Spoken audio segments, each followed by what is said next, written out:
Pundarik Vidyanidhi, the third big branch, was so dear to Lord Chaitanya Mahaprabhu that in his absence Lord Chaitanya himself would sometimes cry.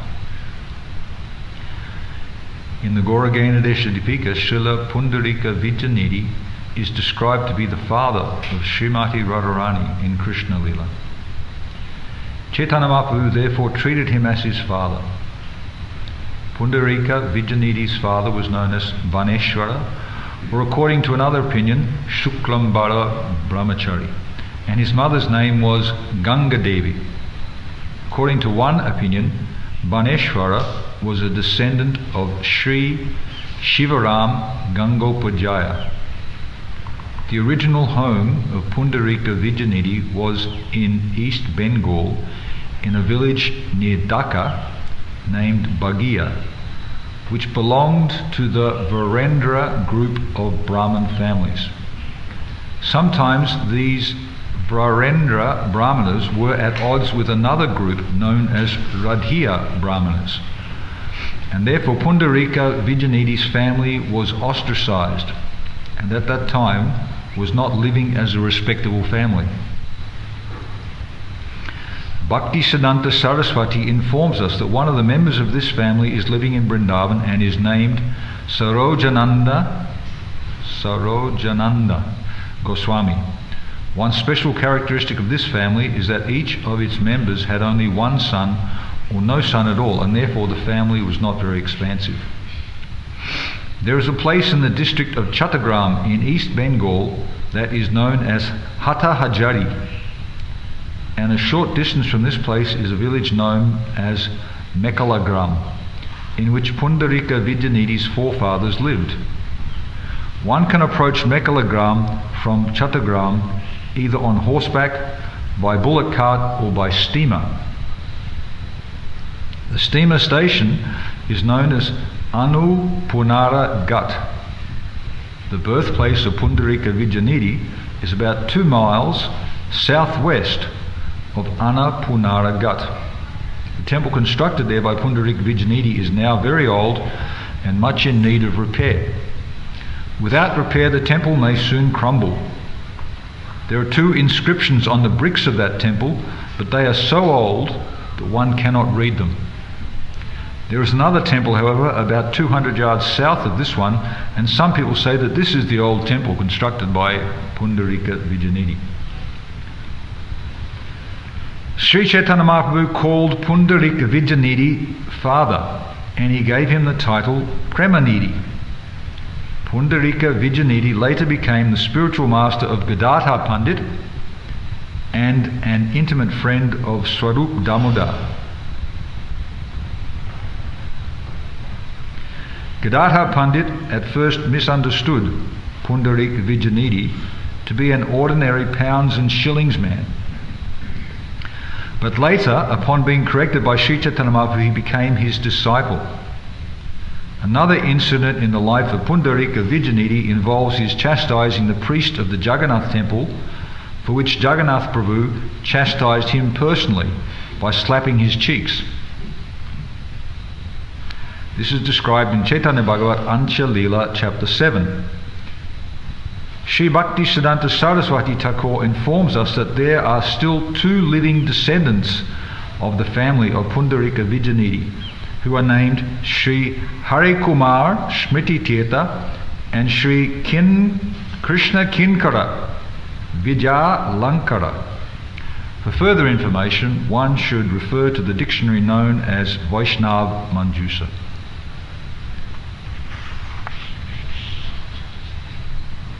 Amigyantimarandasya Gananjana Shalakaya Chakshushunnilitam Dena Tasmai Shri Gurave Namaha. Vanchakalpatrubhishcha Kripasindhuvayavacha Pratitanam Pavanebhyo Vaishnavebhyo Namo Namaha. Shri Krishna Chaitanya Prabhu Nityananda Shri Advaita Gadadhar Shivasari Gaura Bhakta Vrinda. Hare Krishna Krishna Krishna Hare Hare Hare Rama Rama Rama Hare Hare. The beginning of the purport, or the first half of the purport, describes the family lineage and the location and the exhaustive detail about the district, then the sub-district, then the village, and then the different ways to approach the village by bullock cart, by horseback, or by steamer, have been described by the acharyas to be adding authoritative evidence to the fact that these places are existing. It's not just a story. You can go to these places. And then the two temples, there's some contention over which was the temple that Pundarika Vijayanidhi constructed, and the older one, which is considered to be the more authoritative opinion, has inscriptions on it, but the inscriptions have faded. You can't read them.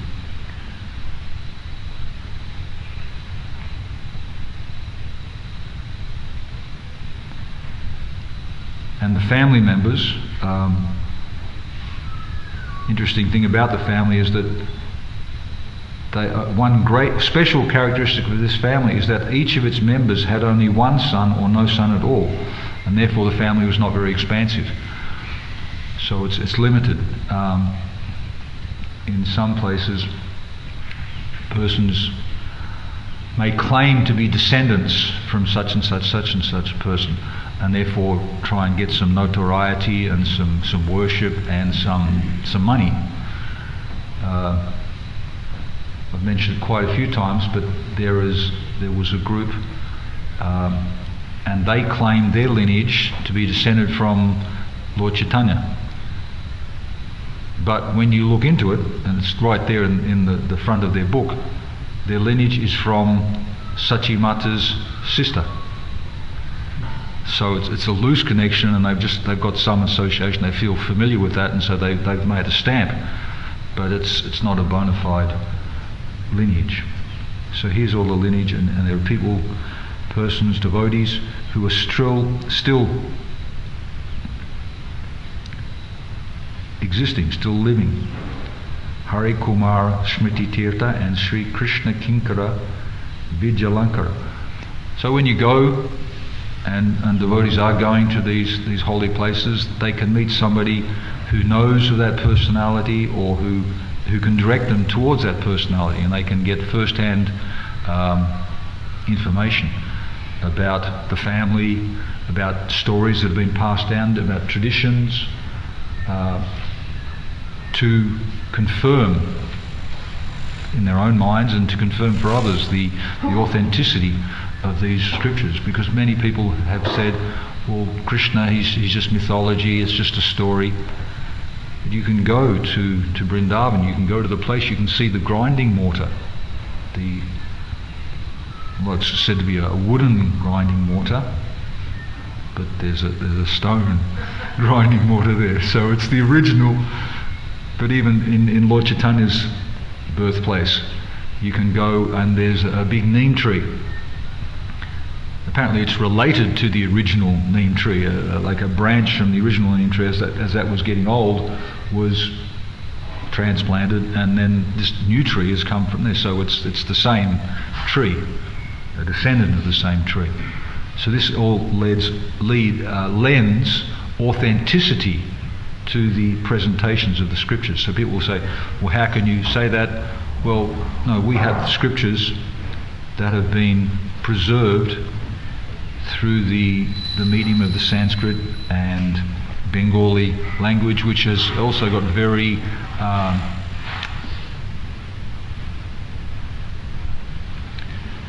very strict rules of interpretation and lettering and interpretation, so that can always be traced back to an authoritative source. In the purport here, Srila Prabhupada only mentions a small amount of detail of the glories of Pundarika Vijayanidhi, but he also quotes from two sources, the Chaitanya Bhagavat and the Vaishnava Manjusa. Vaishnava Manjusa is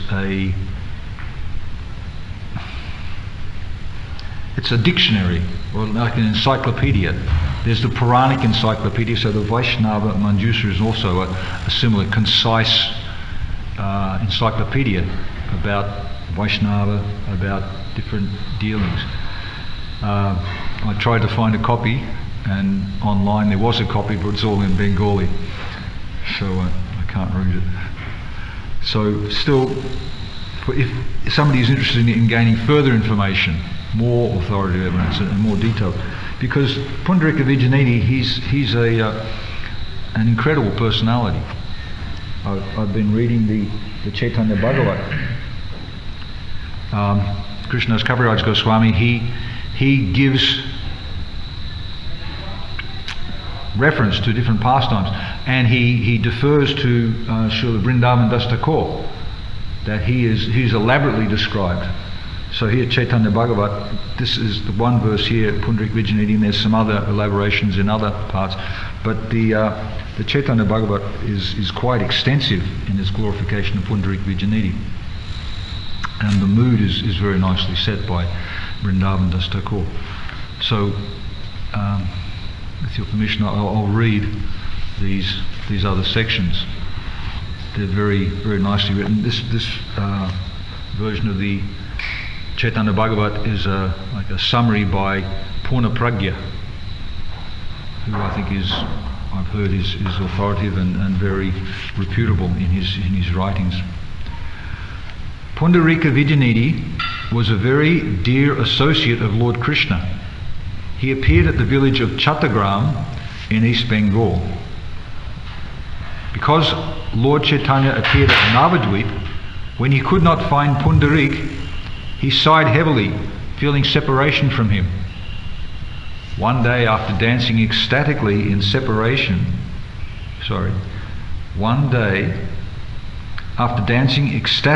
kirtan, Lord Chaitanya sat down and exclaimed, "O Pundarik, my father, when will I be able to see you again?" and began to cry. In this way, the Lord would reveal the identities of his intimate associates while performing his pastimes. The devotees surrounding the Lord could not understand the reason for his repeating the name Pundarik Vijayanidhi. This is a common occurrence. Lord Chaitanya would be in kirtan and he'd start calling out, "Naru, Naru!" And the devotees, who are you talking about? And then they'd ask him, and he would in due course of time, Nara, he will come and he will spread the Krishna consciousness movement. I'll invest him with all my potency. So Pundarika Vijayanidhi in the kirtan, Pundarik Vijayanidhi. When the Lord finally came out of his trance, the devotees asked, "For which of your associates are you weeping?" They'd become used to it now, so they knew they had to ask the Lord. "Please tell us about him so that we can have the good fortune to know him." The Lord replied, "You are certainly fortunate because you desire to hear about Pundarik Vijayanidhi." He's planted the seed, and so he's inspired some interest. The Lord is controlling everything. The Lord is directing everything. The Lord is teaching through so many different means how to love Krishna. He is a highly respected scholarly Brahmana who constantly floats in the ocean of love for Krishna. First glory. He never bathes in the Ganga and strictly avoids touching her with his feet. He cannot bear to see the teeming crowds of people utilizing the Ganga for washing their mouths, hair and dirty clothes. Some of the devotees were expressing that sentiment down the Ganga, and they were seeing that these dirty people doing all this. And I thought, well, that's a bit rough there. They're here at the Ganga.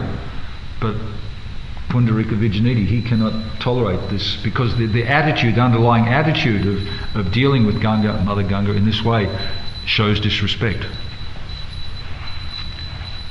Thus he comes late in the evening to offer his respects to the Ganga after everyone has gone home. Another wonderful thing about Pundarika Vijayanidhi is that he always drinks Ganga water before performing his daily prescribed religious duties.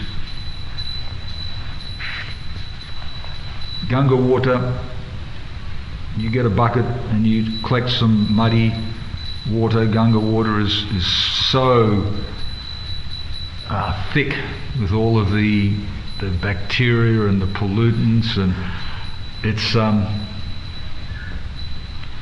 the Kaviraj, one of the doctors there, the Ganga flooded, so we had a pukur which became flooded next to our house, and we thought, okay, now it's the Ganga, we can swim in the pukur. So for a couple of days we were swimming in Ganga water, and it was very nice.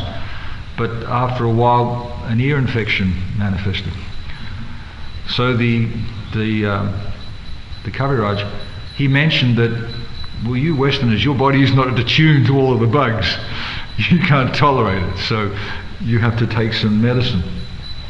I heard another statement, I think it was from a devotee who'd been living in Mayapur for a long time. It takes about 3 years of residing in Mayapur for all the bugs to go through your system, for you to get acclimatized, accustomed to, and a little bit immune to all of the effects of them. So immediately a reaction came. Whereas the residents, those who are full-time residents, then they've become acclimatized to. But still, the sincere devotees, before they go and take bath in the Ganga, they take bath.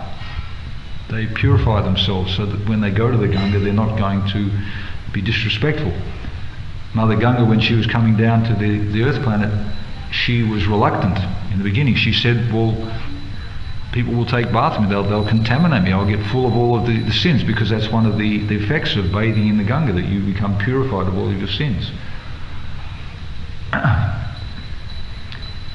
So Ganga Devi was reassured that, don't worry, great Vaishnavas, great devotees, they will take bath in your waters and they will purify all of those contaminations.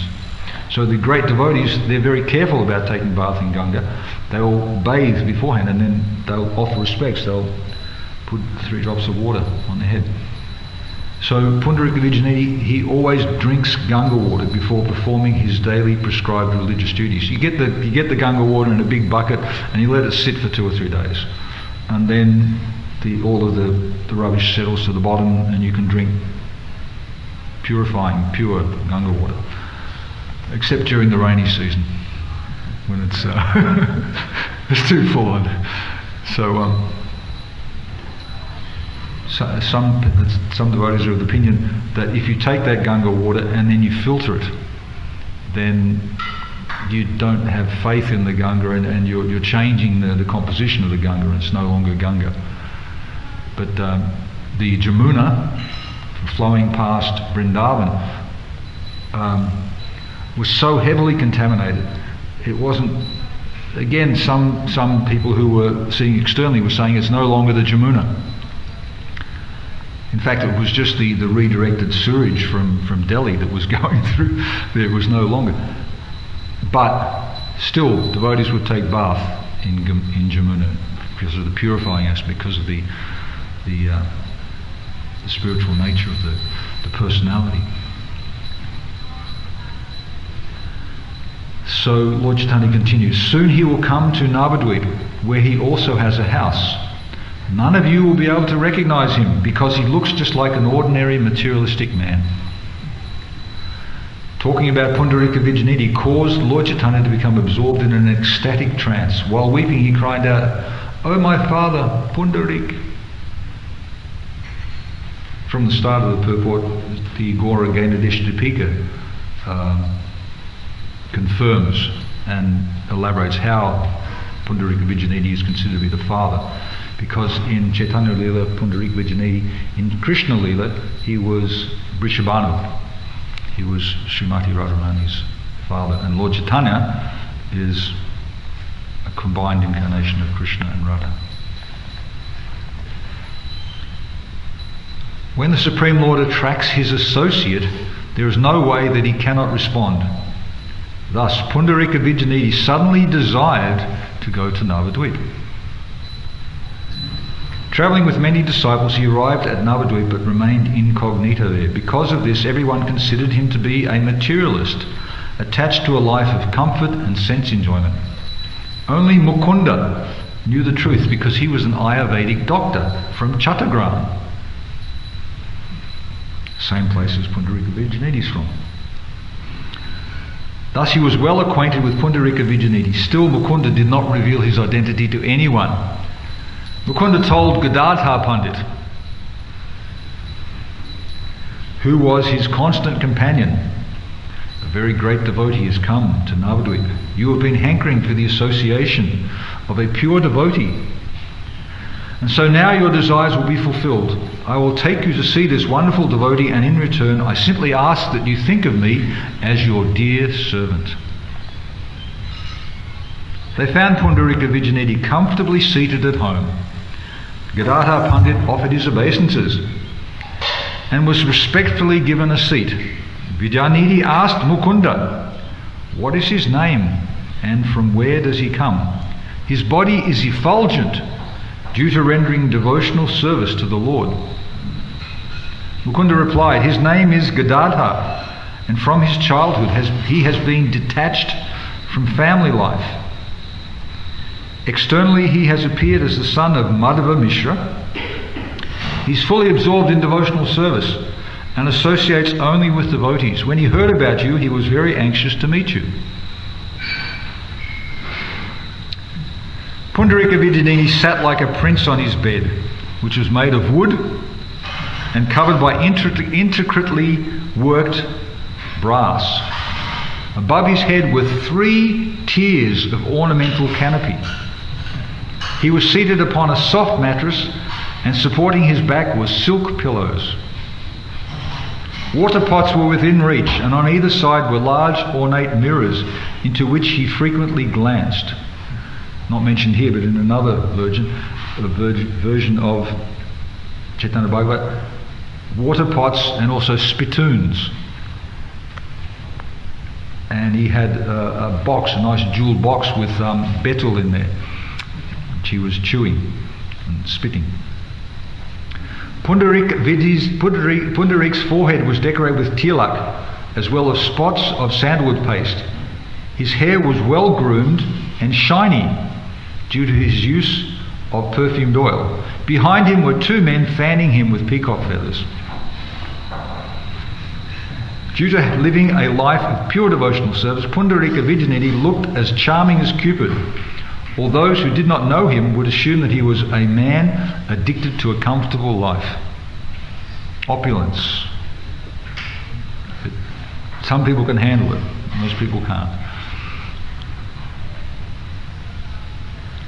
There's a story about Vrishabhanu, who has a beautiful palace and who resides in his palace is Srimati Radharani. So the mood within that palace is very sweet, very soft and exuberant and joyful. I can remember being there once or twice. It's on the top of a big hill. The one time that we went there, the devotees got attacked by swarms of bees. So it's not such a relishable experience. It was quite intense. The devotees were screaming and swirling gumshoes around their head and hiding. And so, but Varshana is a very sweet place. Vrishabhanu, very opulent. One time the cowherd men were affected by some yoga maya, some illusory potency, and they became dissatisfied with Nanda Maharaj. They didn't believe that he was who he was and that Krishna was the Supreme Personality of Godhead. So they fought with him, and then they decided, how can we get him back? We'll go and take shelter. We'll give up shelter with Nanda Maharaj. We'll go and take shelter with another great king, Vrishabhanu Maharaj. So they went there and they complained about Nanda Maharaj. And Vrishabhanu, who was a good friend of Nanda Maharaj, he didn't take it at face value. He spoke to them with sweet words, and he inquired, so what's the problem? One of the cowherd men said that, well, if Nanda Maharaj is the father of Krishna, and Krishna is the Supreme Personality of Godhead, then he's not exhibiting so much opulence and power, and yet you're more powerful, you're more wealthy. So And how can we be sure? This is testing the authority. How can we be sure that Krishna is the Supreme Personality of Godhead? So Vrishabhanu, he started relating to them some of the more intimate details of the family. He said that when Garga Muni came and did the name-giving ceremony, great astrologer, he described to myself and to Nanda Maharaj who our son and daughter were. Krishna was described to be the Supreme Personality of Godhead, and Radharani was described to be the Supreme Goddess of Fortune.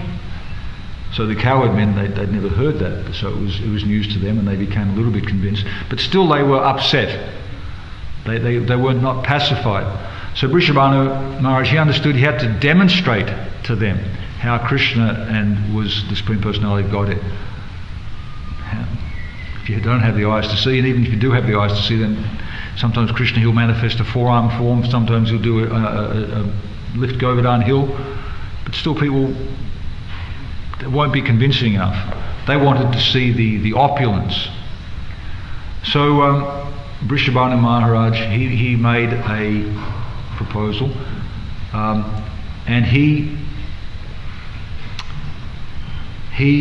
sent a messenger with a big dowry to Nanda Maharaj and said, I think that your daughter would be good as a wife for my son, and here's a dowry. So the tradition is that in order to accept that proposal, you have to send back more wealth. So the dowry that Vrishabhanu Maharaj had sent was all of these incredible pearl necklaces, hundreds of them, huge. So Nanda Maharaj, he looked at them and he talked to his wife and said, this is what we've received, how can we repay? Have we got anything to match this? And they no, we don't. So he was perturbed. He didn't do anything that day, but the next day he was going to approach the problem. That evening, Krishna came to the rescue. He decided to relieve his father of the anxiety. So he went and took from the dowry around 100 necklaces. And he went off into the fields and he planted the pearls. Next day, Nanda Maharaj, he again examined the dowry. He discovered there's something missing. So he thought, well, I'll go and check with Krishna and Balaram. Maybe they know what's going on. Krishna said, yes, I went and planted them. So Nanda Maharaj said, we better go and pick them up and dig them back up again. We can't do that. So they went to the field, and lo and behold, they discovered all of these bushes full of pearls, hundreds of millions of beautiful pearls, bigger and better. So Nanda Maharaj was pretty happy, and he got some men together, and they harvested 2 or 3 cartloads full of these pearls and sent them back to Vrishabhanu Maharaj. So the Gopas, the cowherd men who were there, they witnessed all this, and then they thought, oh, okay, yes, Krishna must be the Supreme Personality of Godhead. This opulence has been shown. Then they were all more inclined to accept the direction that, yes, Garga Muni, he had predicted, he described this as the Supreme Personality of Godhead in his home. So here, Gadadhar Pandit saw this luxurious lifestyle. He became suspicious. He's heard, but he's not convinced. Because Gadadhar Pandit was a fully renounced soul from his very childhood, it was natural that doubts regarding Pundarika Vijayanidhi entered his heart. He thought, what kind of Vaishnava is this, who lives so lavishly? When I heard about his devotional mood, I felt great respect for him. But now after seeing him, I feel differently. Mukunda could understand Gadadhar's mind, and so he took it upon himself to reveal Pundarik's real nature. In a very sweet voice, Mukunda began reciting a verse from Srimad Bhagavatam that describes the glory of devotional service. This is from the 10th canto, chapter 6, text number 35. How shall I take shelter of one more merciful than he who granted the position of mother to the she-demon, Putana? She was always hankering after the taste of children's blood. With that desire, she smeared poison on her breast and offered it to baby Krishna. Just by offering her breast in that way, Putana achieved such an exalted destination. This verse is often discussed and regarded as authoritative of how merciful, how compassionate Krishna is. Although Putana, demon, she loved to drink blood, children's blood, kids' blood, and she employed that means to get close to Krishna. She adopted the guise of a very beautiful mother, lady, and when she came into the assembly, then everybody was enamored by her, and she wanted to fondle baby Krishna, and then she offered her breast to nurse Krishna. But she'd smeared poison on her breast, so that her intention was not as a mother, but as an envious person. Still, because that attitude she'd adopted, and the acharyas say that a mother, a sincere mother, will always want to do good for their child. So what to speak of the gopis and they want to give their whole lives. So they achieve such a position. Putana, by the mercy of Krishna, she also got such a position. She got the position of a nursemaid in Krishna Lila. So that mercy from a demon to become an associate, that's amazing. An amazing description of how wonderful Krishna is. So while listening to this verse, Pundarika Vijayanidhi's eye filled with tears of ecstatic love. Simultaneously, all the symptoms of ecstatic love manifest as he wept, trembled, rolled on the ground, and at last fell into an unconscious state, overwhelmed with ecstatic emotions. Suddenly, when he regained consciousness, Pundarik said in a loud voice, "Speak! Speak!" and once again fell to the ground. Agitated with spiritual emotion, he flayed about, he kicked everything within reach so that all of the valuable paraphernalia became smashed. The brass water pots, the spice containers, the pillows, sheets, everything became a confused mess. He just out of control.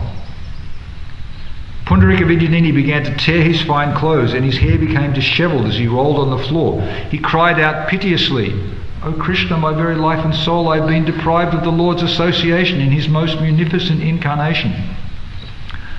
After standing up, when Pundarik suddenly crashed to the floor, everyone thought that his bones would be broken. His body trembled so violently that 3 people could not hold him still. He kicked everything forcefully as his disciples stood by helplessly. In this way, the storm of ecstatic love continued until it finally abated, so that Pundarika Vijayanidhi fell into a state of unconscious bliss. He lay down without breathing, totally submerged in an ocean of spiritual ecstasy. Another version of Caitanya Bhagavatam said that he was in this state for 6 hours, just recovering from the spiritual emotion and just relishing and returning to external consciousness. Astonished at what he had witnessed, Gadadhar Pandit began to worry, thinking, what great misfortune had overcome me, so that I thought about this great personality in such an offensive manner.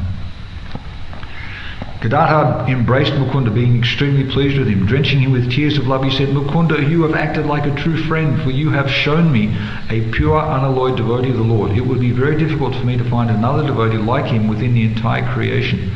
Simply by seeing him, one can become totally purified. Mukunda, because of your presence, I have avoided a great catastrophe. When I saw his luxurious lifestyle, I became convinced that Pundarik Vijayanidhi is a materialistic devotee, inclined to enjoy sensual pleasures. You could understand my mind, and being very magnanimous, you showed me the extent of Pundarik Vijayanidhi's love for Krishna. My offence can be counteracted only by your mercy. Please be kind to me and purify my heart. All of the devotees who are surrendering to the Lord by executing the process of devotional service have accepted the shelter of a spiritual master and act under his instruction. I do not have any such teacher, and so I have decided to accept Pundarika Vijayanidhi as my spiritual master. I am confident that I can counteract all of my offences by becoming his sincere disciple." Mukunda patted Gadadhar on the back and said, "Very good, very good." After 6 hours, Pundarik Vijayanidhi gradually returned to his normal consciousness and sat down quietly. It was impossible for Gadadhar Pandit to control the tears of joy that profusely rolled down his cheeks and drenched his entire body. Seeing this, Pundarik Vijayanidhi happily embraced him. Mukunda explained to Pundarik Vijayanidhi, Gadadhar Pandit's mind. When he first saw your extravagant appearance and surroundings, Gadadhar doubted your sincerity as a devotee. Now he is repentant and wants to take initiation from you. Although he is a young man, he is renounced and very advanced in spiritual understanding. From his childhood, he has been attached to the Supreme Lord.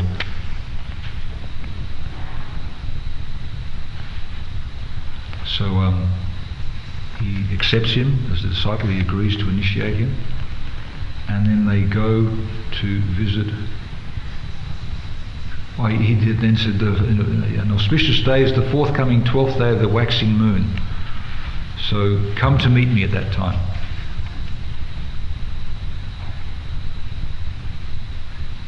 And then Mukunda Gadadhar, they went to meet Lord Chaitanya, and he was happy to hear the news about Pundarik Vijayanidhi. That night, Pundarik left his associates and came to Lord Chaitanya's house. As soon as he saw the Lord, Pundarik fell like a rod to offer obeisances. After briefly forgetting himself in ecstasy, Pundarik Vijayanidhi regained his senses and wailed, "My dear Lord and Father, I am a great offender. Please punish this wretch. You have liberated everyone in this world. Only I have been deprived of good fortune." Lord Gaurasundara held Pundarik Vijayanidhi in a loving embrace, wetting him with his tears. All of the devotees felt great respect and affection for Pundarik, seeing his closeness to the Lord. Indeed, it appeared as if the Lord wanted to merge his body with Pundarik's, for he remained like a statue for a long time. Embracing him like a statue, again, was described for about 3 hours. After coming out of his trance, the Lord introduced his devotee, saying, "This is Pundarika Vijayanidhi. The Lord has sent him specifically to distribute love of God." All the devotees chanted, "Hari Hari." And Pundarik Vijayanidhi was being described, but he was still in trance. All this was happening while Pundarik Vijayanidhi was absorbed himself in ecstatic trance, unaware of his external surroundings. Then, coming to his senses, Pundarik offered obeisances to the Lord, recognizing him properly for the first time since their meeting. He offered his obeisances to Advaita Acharya and then exchanged obeisances with all the other devotees. And then the Lord Chaitanya, he approves of Gadadhar Pandit accepting initiation from Pundarik Vijayanidhi. The other pastime, which is quite significant, is about Pundarik Vijayanidhi in Jagannath Puri at the Odan Shasti festival, which comes up in December, when the Lord is offered starched cloth. Starched means brand new. So the devotees, they offer Lord Jagannath during this festival starched cloth. And Pundarik Vijayanidhi, witnessing this, he became angry. He felt that they should have washed the cloth. It's contaminated. So he chastised the head pujari. And then he discussed with his friend Swarup Damodar Goswami. Swarup Damodar Goswami was friends of Pundarik Vijayanidhi, and they were equals, and they used to spend time together. Pundarik Vijayanidhi used to travel with Swarup Damodar Goswami to the temple every morning. That was their daily program. They'd take darshan. So they had a discussion and backwards and forwards. How is it possible that this practice is going on? Swarup Damodar Goswami would say, well, the Lord tolerates it. That's what happens in this area. It's a local tradition. Pundarik Vijayanidhi was saying, well, but don't they understand that the Lord can accept cloth, but we shouldn't touch cloth. We should offer the cloth. We should have a different attitude. There was a hair-splitting, detailed argument there. That night, Pundarik Vijayanidhi went to bed, went to sleep, and in his dream, Lord Chaitanya came and Lord Jagannath and Lord Balaram appeared in the dream, and they started harassing and chastising, getting on his case really badly. Why come you're so disturbing and upsetting? How come you're telling all these nasty things about the pujari? I tolerate it. This is the way things are going on here. And then they started punching him and slapping him and beating him around. So he repented. He became in the dream. He became sorry for his offence. The next morning he woke up, and remembering the dream, feeling ecstatic, felt his face and it was all oozing and bloody and beaten up, pulped. So in the morning he was, and then he had, he was so satisfied, he realised the Lord is so affectionate towards me that he personally corrected me, he personally came and chastised me, personally came to rectify me. Often the Lord, he acts through, via mediums, it's said that if you do something wrong, don't worry. The Lord, in his desire to rectify you, he will employ many means to fix up your conscience. He might even arrange to hit you with a lump of 4B2. He might arrange to beat the hell out of you to bring you back to your senses, to really suffer. So here the Lord personally has done this. So Swarup Damodar, he came to meet his friend in the morning and go to the temple. Well, actually he came because he hadn't turned up. Why didn't you turn up to meet me? He came and when he got closer, he saw the mashed up face. And Pundarik Vijayanidhi, he didn't say, well, I ran into a door or something like that. He said, well, I didn't want to go out, I didn't want to, I was ashamed, but I'll tell you what actually happened. And then he described how in his dream the Lord had come and personally chastised him. So Swarup Damodar, they discussed and they were amazed that this is such another display of the compassion and the intimacy and the mercy of Lord Chaitanya that he will personally come and correct.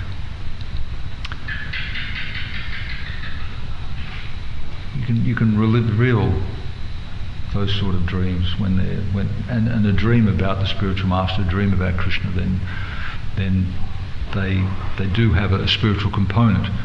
But it is good to verify them and to confirm. You don't just take them and start acting on an instruction you receive in a dream. The New York Temple president had such a dream. In the dream he was advised to sell the property. 10-story wonderful park building. So it should be confirmed with authority. Pundarik Vijayanidhi, just by his association, just by hearing his name, just by hearing his glories, uplifting. Lord Chaitanya, he called him Premanidhi, the ocean of love of God. And he was his pastimes, his activities, he was displaying, he was living like this. People felt very uplifted in his association. And Lord Chaitanya, the loving exchanges between the devotees and the Lord. When Swarup Damodar Goswami came to meet, or before, when Pundarik Vijayanidhi came back to Navadvip, he went to Navadvip and then he came back to Jagannath Puri. Then Swarup Damodar, who was a constant companion of the Lord loved his kirtan so much. Whenever Swarup Damodar was with him, then he would provide inspiration for Lord Chaitanya to experience his deep moods. So Swarup Damodar was a close friend of Pundarik Vijayanidhi, and they saw each other and they wanted to respect each other, honour each other, so they started wrestling, both trying to take the dust from each other's feet. So they ended up on the floor and trying not to give the dust, but also trying to get the dust of each other, and eventually you end up like head to tail and they're both just holding the feet. So the devotees witnessing this, they were thinking, wow, this is a beautiful display, lovely. Very, very satisfying, very, very humbling, very moving.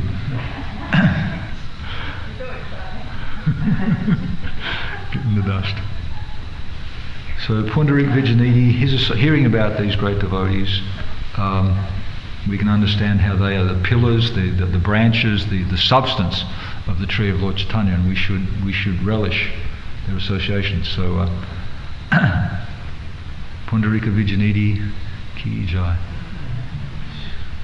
Srila Prabhupada ki jai. Chaitanya Bhagavat ki jai.